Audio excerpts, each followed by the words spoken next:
Hello everyone, कैसे हो आप सब। तो आज की इस वीडियो में हम क्लास 12th ज्योग्राफी के एग्ज़ाम पेपर में आने वाले बहुत ही इंपॉर्टेंट पिक्चर बेस्ड क्वेश्चंस करने वाले हैं। ठीक है, और ये क्वेश्चंस आते हैं आपके 3 मार्क्स के, और ये प्रॉपरली डिफरेंट होते हैं मैप बेस्ड क्वेश्चन से। ठीक है, बिकॉज इन क्वेश्चंस में आपको क्वेश्चन समझकर ब्रीफली एक्सप्लेन करना होता है। तो चलिए वीडियो को स्टार्ट करते हैं बिना किसी देरी के।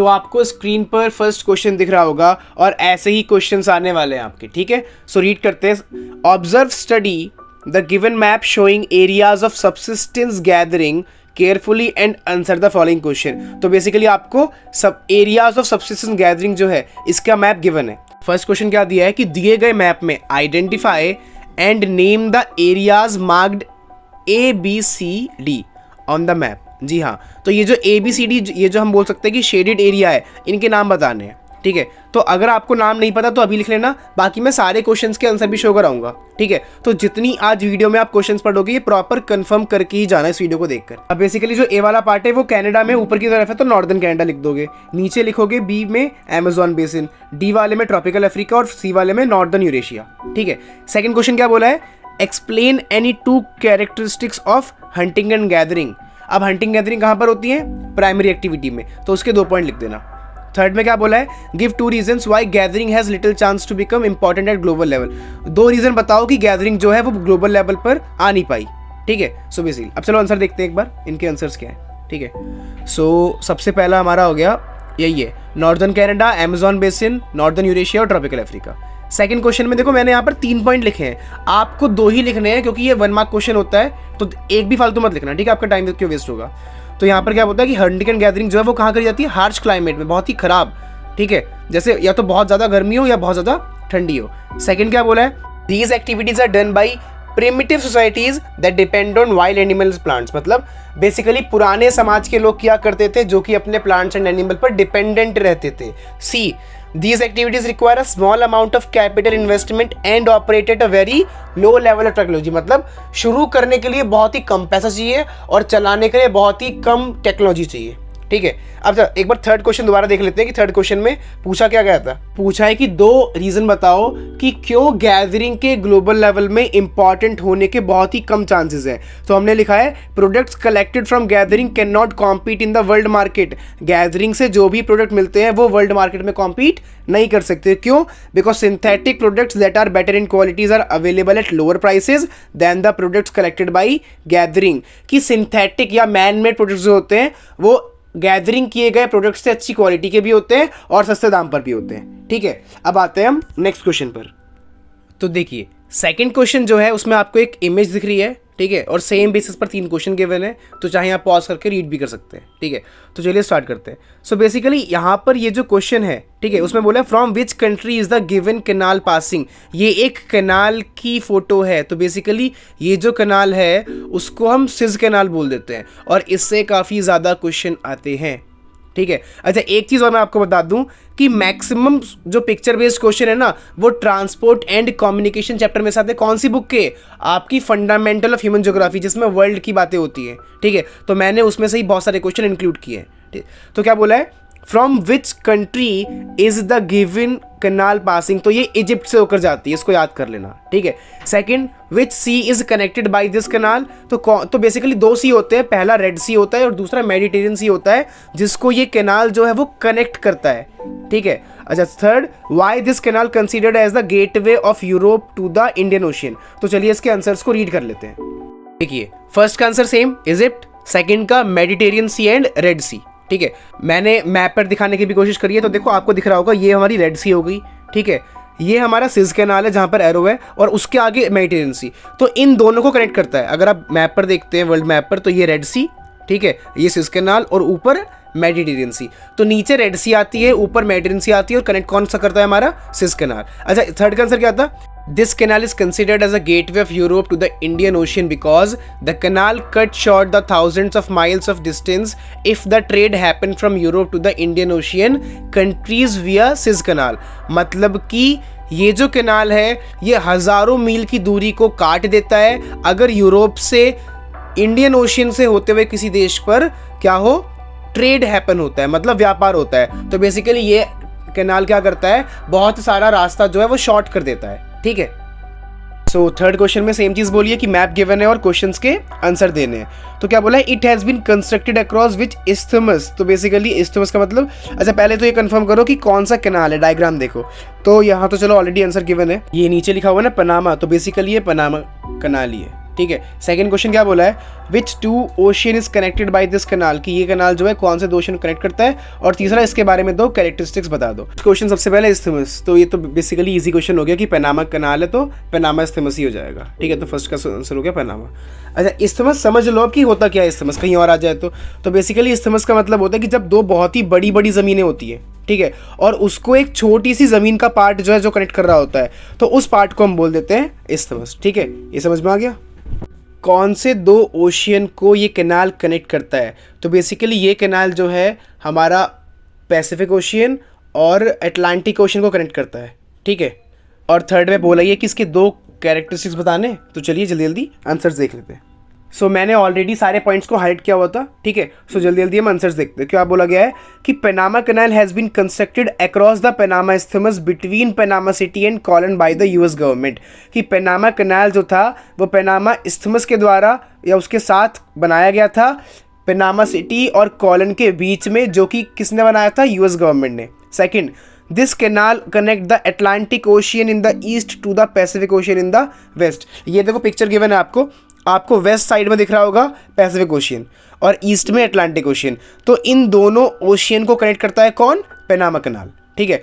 दो कैरेक्टरिस्टिक्स पूछे गए थे इससे, तो क्या बताया गया है, the canal is about 72 kilometre long and involves a very deep cutting for a length of 12 kilometre, कि पनामा कैनाल जो है वो लगभग 72 किलोमीटर लॉन्ग है और इसकी डीप कटिंग कहाँ तक करी गई थी, लगभग 12 किलोमीटर लंबी लेंथ तक। It has a 6 lock system and ships cross the different levels through these locks before entering the gulf of Panama. So basically ये हमारे थे दो कैरेक्टरिस्टिक्स, ठीक है। अब आते हैं हम अपने नेक्स्ट क्वेश्चन की तरफ। तो बेसिकली जो हमारा थर्ड क्वेश्चन है उसमें भी एक डायग्राम गिवन है, और इस बार क्या गिवन है, ये कोई आई थिंक कैनाल नहीं है, ये नीचे लिखा हुआ है रेलवे लाइन है, ठीक है। तो सबसे पहला क्वेश्चन क्या है कि आइडेंटिफाई करना है रेलवे लाइन कौन सी है, ठीक है।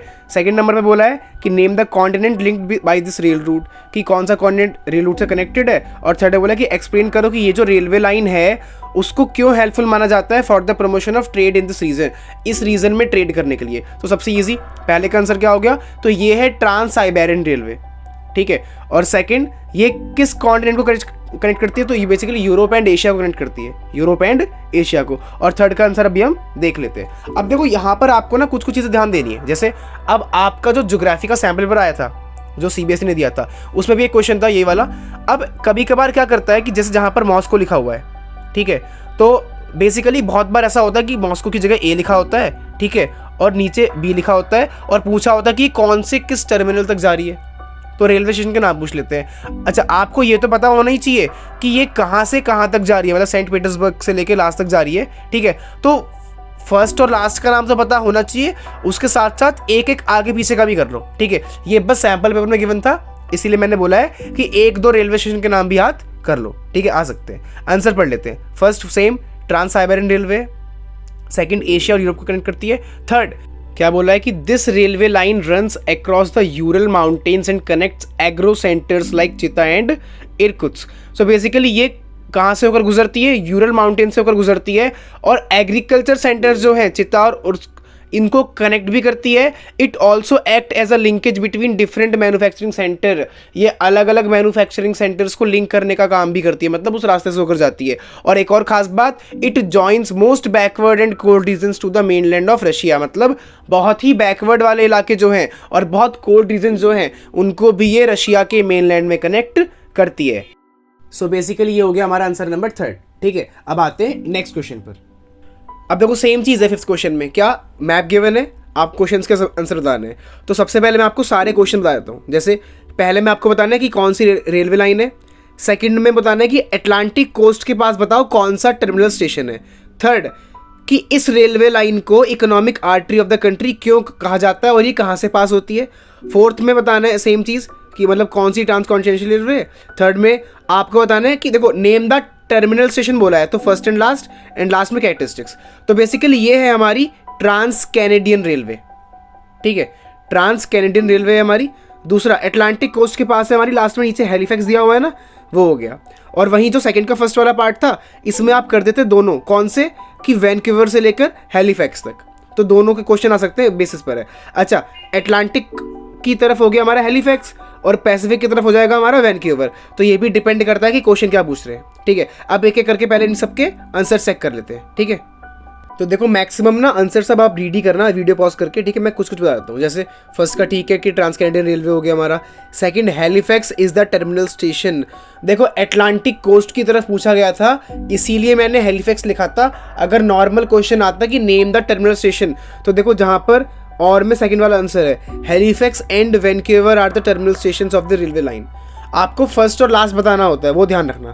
ठीक है, अच्छा थर्ड क्वेश्चन में बोला गया था कि ये जो है क्वेश्चन है, ठीक है, अब थर्ड क्वेश्चन में बोला गया था कि इसको इकोनॉमिक आर्टरी ऑफ कनाडा क्यों कहा जाता है, ऑफ द कंट्री बेसिकली, और कंट्री कनाडा थी तो यहाँ पर कनाडा आ गया है। तो इसका आंसर है it connects the Quebec Montreal industrial region with the wheat belt of the prairie region and the coniferous forest region in the north. A loop line from Winnipeg to Thunder Bay connect the line with one of the important waterways. That's why it is called economic artery of Canada basically. और last में बोला गया characteristics, तो characteristics में आप ना सब में 2 ही पॉइंट आएंगे मैक्सिमम। ठीक है, तो क्या बोला है कि it is a 7050 kilometer long rail line in Canada. Canada में 7050 किलोमीटर लंबी रेलवे लाइन है। And it connect the industrial region to a wheat belt, कि ये इंडस्ट्रियल रीजन को व्हीट बेल्ट से कनेक्ट करती है। ठीक है, सो ये बेसिकली आंसर से आप दोबारा से रीड कर लेना, अच्छे से रिवाइज करना। ठीक है, हम आते हैं अब नेक्स्ट क्वेश्चन पर। अच्छा एक मिनट, नेक्स्ट क्वेश्चन पर जाने से पहले एक चीज़ और, यहाँ पर क्या लिखा था कैरेक्टरिस्टिक्स के फर्स्ट पार्ट में कि it is a 7050 kilometer long rail line in Canada, क्योंकि ये कौन सी थी, ट्रांस कैनेडियन।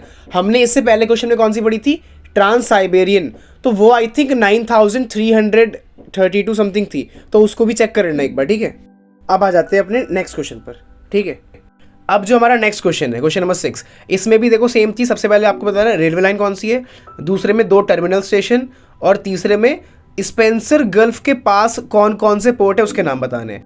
तो बेसिकली इसका आंसर देखने की जरूरत नहीं पड़ेगी। ठीक है, सबसे पहला हो गया हमारा ऑस्ट्रेलियन ट्रांस कॉन्टिनेंटल रेलवे, दूसरा हमारा हो गया पर्थ से सिडनी, जो ऑटोमेटिकली आपको दिख रहा होगा, दिया हुआ है। थर्ड देखो ये जो मैं यहाँ सर्कल लगा रहा हूँ ना बीच में, ये सर्कल जो है ना, सर्कुलर पार्ट, ये है हमारा स्पेंसर गल्फ। तो इसके बाद आपको ऊपर नीचे 2 दिख रहे होंगे पोर्ट, कौन कौन से, एक तो पोर्ट अगस्ता और एक पोर्ट पाइन। तो बेसिकली यहाँ पर हमारे तीनों आंसर्स खत्म हो जाते हैं। ठीक है, तो एक बार अब हम डायरेक्ट चलते हैं कौन से, अपने नेक्स्ट क्वेश्चन पर। वैसे एक बार चलो, एक बार ऐसा करो, आंसर्स आप पॉज करके वीडियो को चेक कर लेना, बाकी सारे हमारे ठीक ही हैं। ठीक है, अब क्वेश्चन नंबर 7 जो है, ये भी बेसिकली है तो उसी चैप्टर से, लेकिन इसमें रेलवे नहीं है, बेसिकली ये कौन सा है, वाटरवे के ऊपर है। तो क्या बोला है, name the inland waterway shown in the gap. तो बेसिकली कौन सा वाटरवे है ये, तो ये है हमारा राइन वाटरवे। सेकंड में क्या बोला है कि ये किस किस इंडस्ट्रियल एरिया को कनेक्ट कराता है। ठीक है, and how this inland waterway, और इसको बून क्यों बोला जाता है डेवलपमेंट में। तो जल्दी जल्दी देख लेते हैं। तो सबसे पहला तो ये हो गया हमारा राइन वाटरवे। ठीक है, और अब देख लेते हैं कि कौन कौन सी कंट्रीज से ये कनेक्ट कराता है बेसिकली यूरोप को। ठीक है, मतलब कौन कौन सी कंट्रीज होती हैं, तो यहाँ पर जो है दिखा रहा है कौन कौन सी, Switzerland, Germany, France, Belgium and the Netherland, ये कंट्रीज होगी जो कनेक्ट करती है। ठीक है, बून क्यों बोला जाता है इसको, basically how this land waterway been a boon in the development of countries through which it passes. Boon बोलने का सिर्फ एक ही रीजन है, क्या, it flows through Germany and Netherland. दूसरा, it is navigable up to 700 kilometre, ये 700 kilometre तक नेविगेबल है।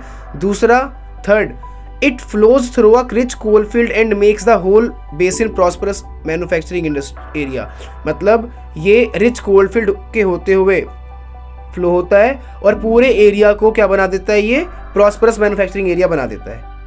ठीक है, तो देखो मैंने आपको कवर करा दिए हैं आपकी फंडामेंटल ऑफ ह्यूमन ज्योग्राफी वाली बुक में से, ट्रांसपोर्ट एंड कम्युनिकेशन में से, वो सारे इंपॉर्टेंट टॉपिक्स जिसमें से हमारा पिक्चर बेस्ड क्वेश्चन आ सकता है। ठीक है, आप मैक्सिमम जितने भी सैंपल पेपर देखोगे, उन सारे सैंपल पेपर में से आपको जो 3 मार्क वाला क्वेश्चन मिलेगा, वो 95% चांस है कि इनमें से ही मिलेगा जो मैंने आपको करवाए हैं। जैसे मैं बता दूं कौन कौन से आ सकते हैं।